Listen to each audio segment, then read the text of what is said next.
Good evening. Welcome again to another conversation with Mira and Mark at 3D Learner. We are happy to have you join us either live or certainly unrecorded or watching us on YouTube. We invite you to join the conversation, whether through direct contact through through comments, or please don't hesitate to contact us at parents at the info, I guess, at 3dlearner.com at our website. Call us at 561-361-7495. And certainly visit our website and go to the Book Now page where we can have a conversation with you, parent to parent. We've been where you're sitting now about how we can help you get the kind of support you need to be able to help your child be all he or she can be.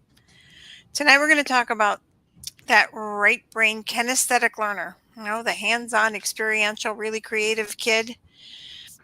How do we help them improve their reading comprehension and we're going to do this by focusing on the goals and the root causes. Herc.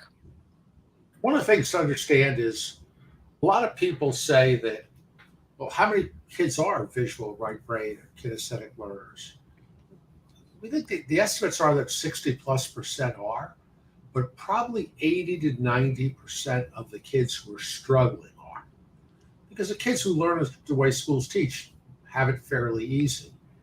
Another thing to understand is that most kids who are dyslexic, for instance, are also right brain visual or kinesthetic learners. And in our world, it's right to capitalize on the strengths while you address the issues. Right. Well, let's remember that also these kinesthetic, and I'm one of them, sorry, kinesthetic learners, um, we learn differently. And there's no two of us that learn exactly the same way. But what we're finding from certainly a lot of the science of reading and amazing brain studies is that they are different pathways that are used. And we've known this and talked to these kids for over 25 years. It's kind of nice, right, Mark, to be able to know that science has caught up with us. They're getting there. They're getting there. Right. So reading actually was not ever meant to be, and that's what sets human beings apart from all other animals, language and then certainly reading. And reading was one of those activities, shall we say, that was actually never initially a human trait. Speaking certainly was, language, being able to communicate, and hunting and then othering, but reading was just not. And so part of that challenge is if our bodies aren't really meant for reading, right? Our bodies are meant for walking, our bodies are meant for communicating, talking at somehow, but they weren't exactly meant for reading. And therefore, not only do we need to be able to read and learn the code and all that goes with it, but we're supposed to understand all of that. And for the us right brain kinesthetic hands-on learners, that print doesn't seem to move. It doesn't seem to be actionable. So how do we ignite that love for learning to read? And then obviously the love for learning. Well, over the years, it's how Mark and I ever got into this business in the first place, because a couple of our kids had exactly that issue. And we knew they were smart, but they just weren't learning the way everybody else was learning, and it was frustrating for them especially, and then of course frustrating for us, and then it became into a big emotional anxiety issue. And wow, have we noticed that over the last number of years. And we'll get into that yet another night. But most smart, I think you even say it, see, most smart struggling students are what we call right brain kinesthetic learners. And they are operating or achieving below what their true potential is because they're asked to be able to perform in a world that's not meant to be theirs, I guess. Is that what you'd say, Mark? I would say it's not designed for them. All right. Well, They're schools, right. a, a right brain learner in left brain schools. Right. Well, because brain left, when we say that left brain, and it's not a learning style, it's sort of this logical, sequential, auditory kinds of place that we now know is part of that, where those centers and um, brain connections are all on sort of the left side. But we've found that if we identify, embrace, and then capitalize on how our children learn best, that's an enormous, not a critical, but an enormous first step. And it's important to understand that our daughter was this right brain kinesthetic learner who went through 9 years of torture with psychological testing, reading schools, dyslexia programs, and then we did it all over again. And it wasn't until we were told she wasn't college material that Mira became a mom on a mission. And rather than trying to rearrange the deck chairs on the Titanic, Mira came up with a That's way that okay. did identify, embrace, and capitalize on Julie's skills and helped Julie gain 4.2 years in her reading comprehension in 7 months and go on to get her master's, and pretty soon she'll have her uh, Doctorate. doctorate in education. And it's a fundamental difference between 3D Learner and most other programs. So most other programs either want to tamp down that right brain skill and get the kids to be just like their peers who are much more logical, sequential, and auditory. And we believe these kids have the skills that are meant for the 21st century. And they can also learn how to read, how to understand what they're reading, and love to learn if you identify, embrace, and capitalize on their skills. Well, not only just sort of read, but also really use their abilities to be able to get what their creative, um, innovative entrepreneurial kinds of activities. We also truly the also unique part about what we do, since we're parents of kids, let alone and someone that learns like this, is that we engage the parents, and we engage the parents to not only be the directors of helping their kids succeed, but also being an integral part. What Mark and I learned as parents was that we actually had to be able to, one, first change our mindset about what was possible, not just be able to have pie in the sky kinds of ambitions, but we needed to be able to change how we interacted with our kids that learn differently. We And if all you know join that us, all of our kids are different, but it's so vitally important and so important to be able to have parents be the ones that understand how and what their kids need and what they need to learn and what they need to be able to be successful.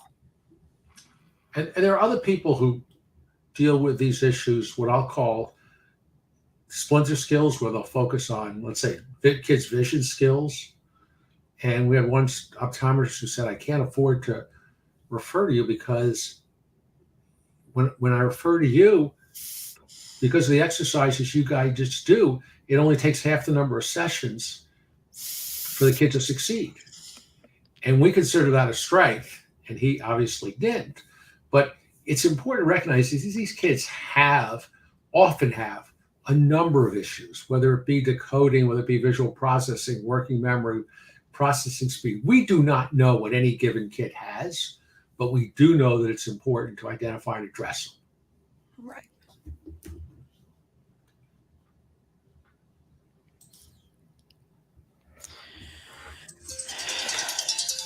And as Mara talked about before, it's important to identify and embrace these skills and then build from there.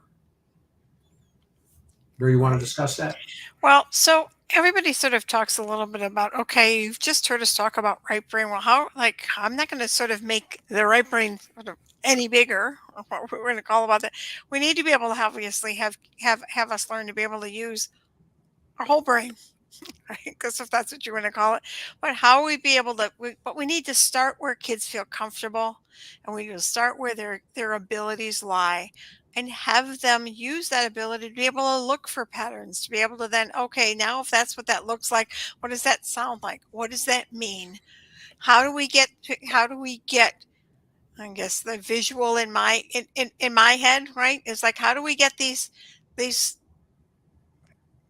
impulses, these connections, how do we get them to be able to go and use their entire brain and use where sort of what's possible? We know we can recircuit. We know that that's really possible to be able to do this. But what I'm going to sort of caution you about is that everybody sort of talks about, and Mark will tell you, my least favorite word is sort of compensatory skills. It's sort of, you know, it's sort of not that we're compensating, Would you say that if it was the other way around? Would you say it if what we really needed to do is to be able to have everybody be excellent creative drawers or singer musicians or artists or um, uh, whatever you want, if the person that actually really has this amazing innate sense of direction can eat maps, but someone else is the more left brain logical sequential needs words to be able to use directions, would they be the ones that actually have the disability? It's sort of crazy to be able to think that we are going to all of a sudden take someone that learns this way and only teach them this particular way. We need to be able to make it so that we actually bring this whole together and everybody be able to learn. Everybody certainly as a whole, the aha moments about when they get it is just absolutely enlightening. It's quite And amazing. and Daniel Pink wrote a book called A Whole New Mind, where he talked about these kids who are these right brain learners have the skills needed to succeed in the 21st century workplace. And that book was written maybe a dozen years ago. But the Made by Dyslexia movement, started by Kate Briggs as part of the uh, Branson Foundation, that's what they're talking about. They're talking That's about the exactly imagination, the problem solving, the creativity, and the spatial learning, which we would all define with the right brain visual or kinesthetic learner.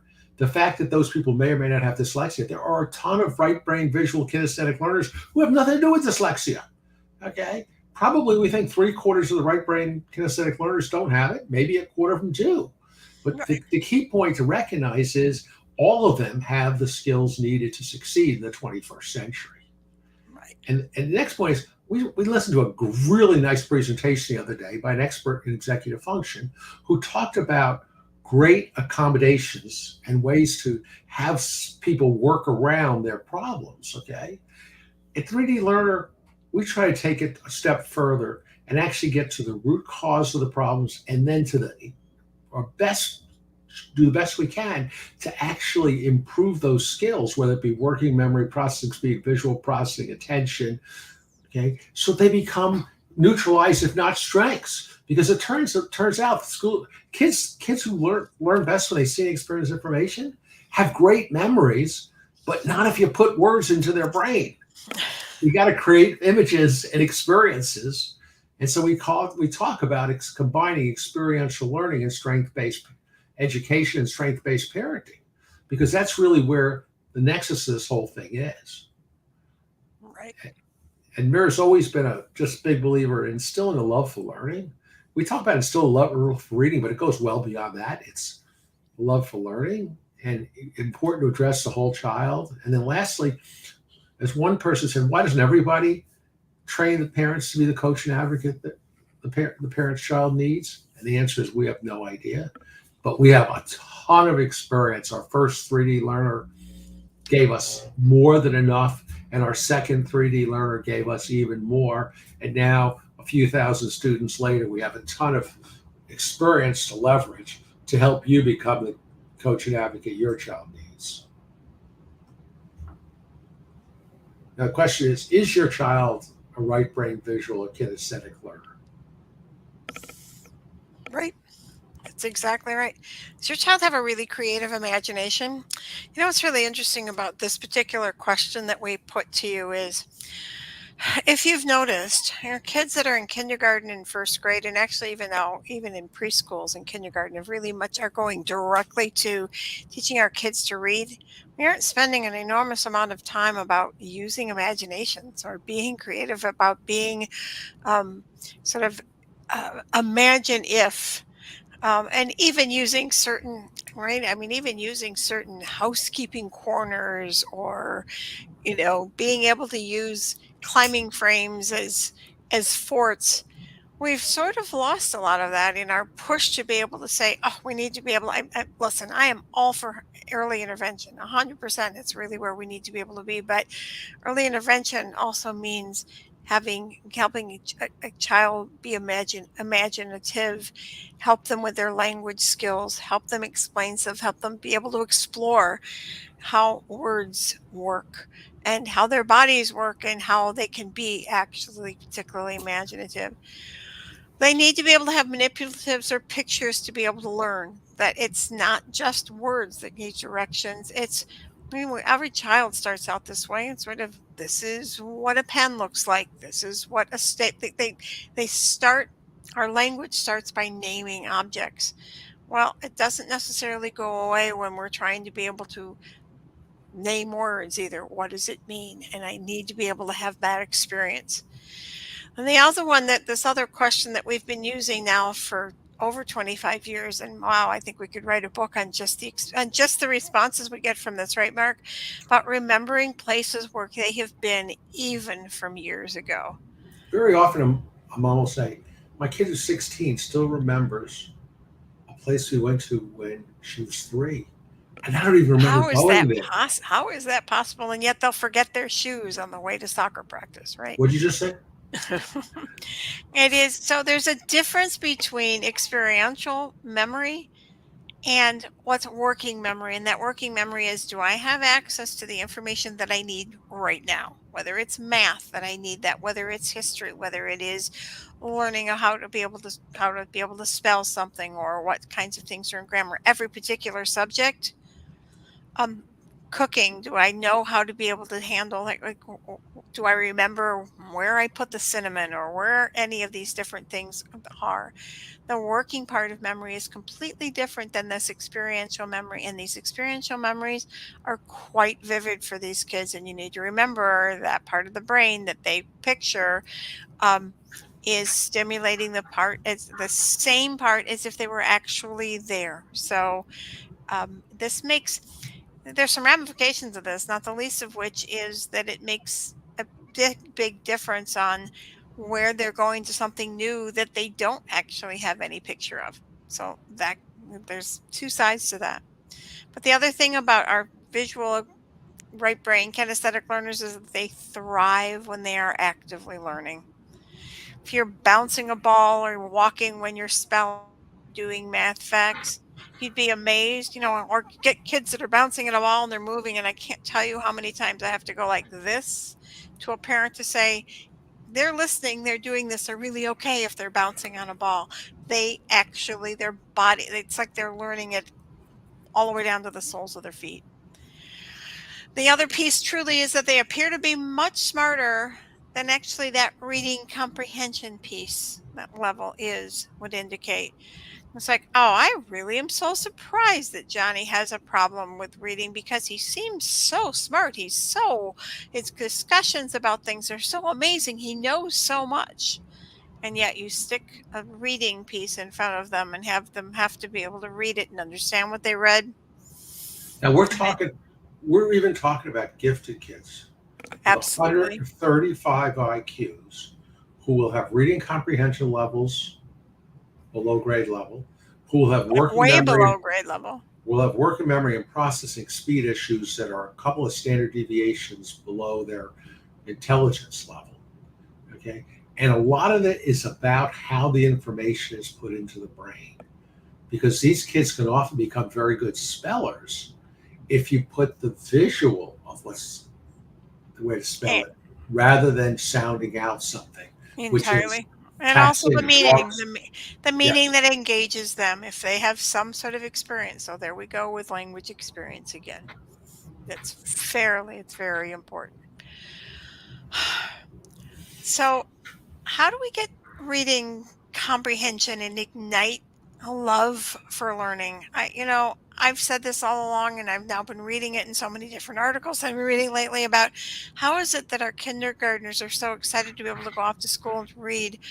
And honestly, well, I was going to say by winter break, but actually, even by Halloween, some of the kids are just so defeated because they are just so frustrated that they don't necessarily get it.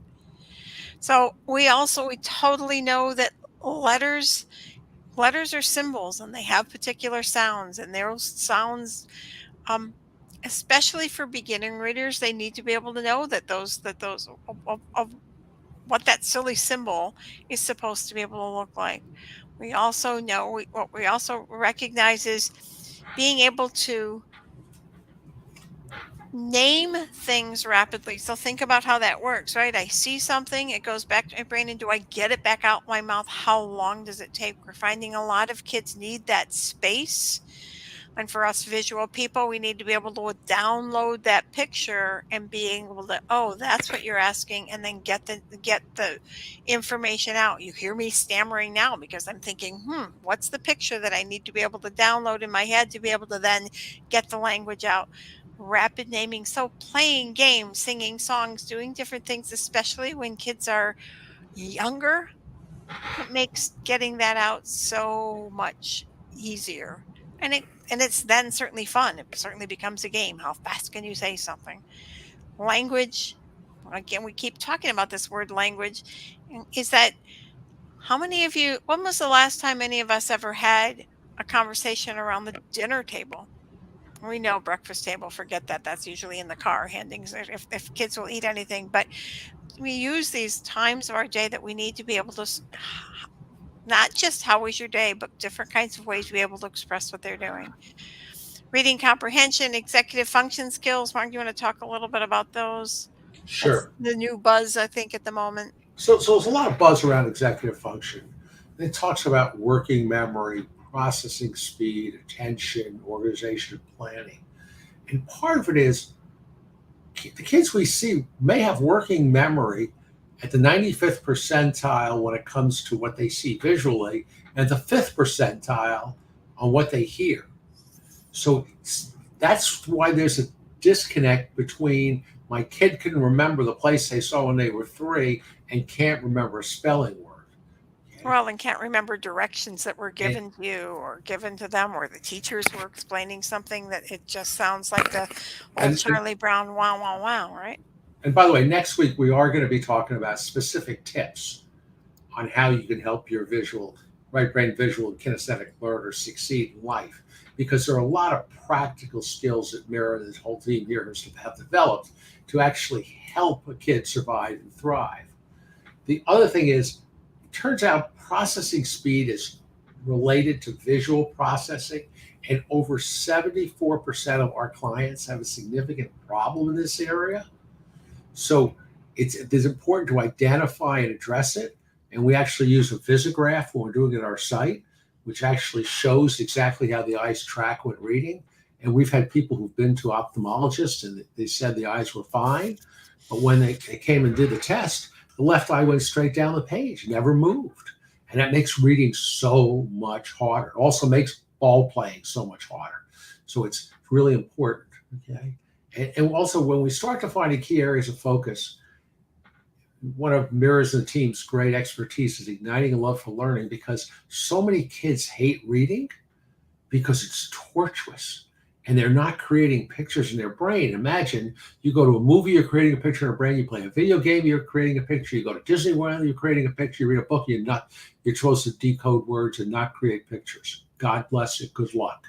Okay. It works just the reverse. When they create a picture, we had a student who went from the worst reader in her third grade class to the best reader in her fourth grade class. And her father asked her, how'd that happen? How did you go from a non-reader to reading twice as many pages as the second best kid in the class did in a competition, which was her sister? And she said, Dad, they taught me how to create a video for what I read. Do you know how cool reading is now? So it's really important to do that, especially for the visual kinesthetic learner. Next is really important to be calm, confident, and focused. There are so many kids after the pandemic that are dysregulated. They're not confident. They're easily defocused. And we have ways to actually do that, but not too many programs work on calm, confident, and focused. And even fewer work on helping you to be the coach and advocate your child needs. And let me tell you this, we have learned like dozens of tips to help you be the coach and advocate. And they're different. I'm a left brain learner with right brain kids, and I understand now that I have to rethink how I taught them and how I teach our students. But as one of our parents said to me today, you create hacks for my kid. Now, I didn't know what the word hack meant 10 years ago, but the kids today like to develop hacks or clever ways to solve a problem. So we create hacks too, and we don't even know it. See, didn't have a picture for that one now, did you? Okay. Now this is one that's just people will often say, just don't worry about it. Your kid's behind in first grade, they'll catch up. Or the kid's in third grade, don't worry, they'll catch up. Or your kid's 3 years behind in sixth grade, don't worry, they'll catch up. Baloney. Okay, there's stronger words for it, but I won't use them. Turns out that almost 90% of the kids in first grade who have a word identification problem become poor readers in fourth grade. Over 74% of the kids in third grade who have a reading problem still have it in 12th grade. 45% of the kids who have reading problems um, in secondary school are reading 3 to 4.9 years behind. And 21% are reading 5 or more years behind. And we've seen them, and they're not just from poor families. Okay. When you're a right brain learner or a left brain school, you can have a problem in a family that's really well off that sends your kid to a really expensive school because they're a right brain learner or a left brain school, and it's not easy. And then the other thing is you focus on, where your kid's at in reading and math, and also there are ways to cut homework time, often in half. Okay, with what we do, because when the kid knows how to do it the first time, and he changes his name from Robert to Inspector Robert, he wants to check his work. Okay, and he wants to have a smile on his face. Okay? And you know, we recognize that anxiety and frustration are intensifying for the student, for the parent, and the teacher. And we've been called collaborative advocates and told there are damn few of them. Okay, because we believe that teachers now have one of the hardest jobs. I mean, there are other people with harder jobs, but they're in the top 10% for hard jobs because they're trying to deal with their own family challenges in this post-pandemic area. They're trying to deal with kids who are much further behind than they want, and now they're dealing with state legislators and others that are trying to tell them how they should teach. Okay, so it's really important to be a collaborative parent in this process. Now, So we've created this spiral that starts from the bottom and builds up. So for reading and reading comprehension, as we've talked a lot and repeated tonight about igniting this love for learning and love for reading. Our goal is to see if your child, first of all, let's let's check in to see about maybe your child is that right brain visual experiential. They see the big picture first. They're really much better at I need to have an idea about sort of where I'm going versus just giving me a little bit of time and I don't know where it is that it's leading. So we've made this spiral to be able to go upward so that yes, the absolute goal is that positive I can attitude. But what we know is that it starts with discovering who your child is and the whole child, sort of what is it that makes them tick? And what is it that they're really good at? What is it that they really like? And what is it the things that challenge them? And oh, by the way, sometimes it's not only what challenges them, but what is it they're avoiding? That's sometimes a really key indicator about the fact that they aren't really very good at it because I don't want to do it because I'd rather not do it and I'd rather not try than to not do it right and then have you tell me how I'm supposed to be able to do it. That's and we should add that to our key indicator because that's a big flag. We want to be able to help you arrange a conversation with someone who's an expert with your kids like yours.